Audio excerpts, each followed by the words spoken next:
തനിക്ക് വധഭീഷണി ഉണ്ട് എന്ന് വെളിപ്പെടുത്തി സമസ്ത പ്രസിഡന്റ് ജിഫ്രി മുത്തുക്കോയ തങ്ങൾ. വെളിപ്പെടുത്തൽ ചർച്ചയായതോടെ ജിഫ്രി തങ്ങൾക്ക് സംസ്ഥാന സർക്കാർ പൂർണ്ണ പിന്തുണ പ്രഖ്യാപിച്ചു.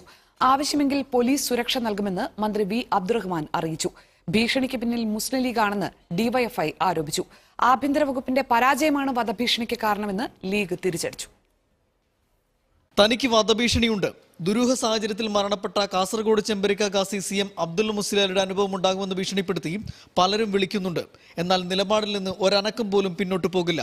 വെളിപ്പെടുത്തലിന് പിന്നാലെ മന്ത്രി വി അബ്ദുറഹ്മാൻ ജിഫ്രി തങ്ങളെ ഫോണിൽ വിളിച്ച് പിന്തുണ അറിയിച്ചു. എന്നാൽ ഇക്കാര്യത്തിൽ നേരിട്ട് കൂടിക്കാഴ്ച നടത്തണമെന്ന മന്ത്രിയുടെ ആവശ്യം ജിഫ്രി മുത്തുക്കോയ തങ്ങൾ നിരാകരിച്ചു. ഭീഷണിക്ക് പിന്നിൽ മുസ്ലിം ലീഗാണെന്ന് ഡിവൈഎഫ്ഐ.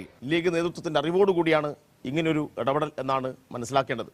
ഞങ്ങൾ മുന്നോട്ട് വെക്കുന്ന അജണ്ടയ്ക്ക് ബദലായി അത് എന്തെല്ലാം തരത്തിലുള്ള മാർഗം ഉപയോഗപ്പെടുത്തി കഴിഞ്ഞാലും ഞങ്ങൾ എതിർക്കും എന്ന പ്രഖ്യാപനമാണ് ലീഗ് നടത്തിക്കൊണ്ടിരിക്കുന്നത്. ലീഗിന്റെ മറുപടി ഇങ്ങനെയാണ്: കേരളത്തിലെ ക്രമസമാധാന നില ഭംഗം വന്നിരിക്കുന്നു.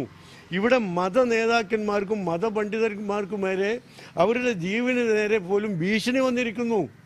ആഭ്യന്തര വകുപ്പിന്റെ പരാജയമാണ് അതിന് കാരണം. സമസ്തയ്ക്ക് പിന്തുണയുമായി പി ശ്രീരാമകൃഷ്ണനും രംഗത്തെത്തി. സമസ്ത ഇടതുപക്ഷ അനുകൂലം നിലപാട് സ്വീകരിച്ചതിന്റെ പേരിൽ ഒരു ഭീഷണിയും അവർ വഴങ്ങേണ്ടതില്ല.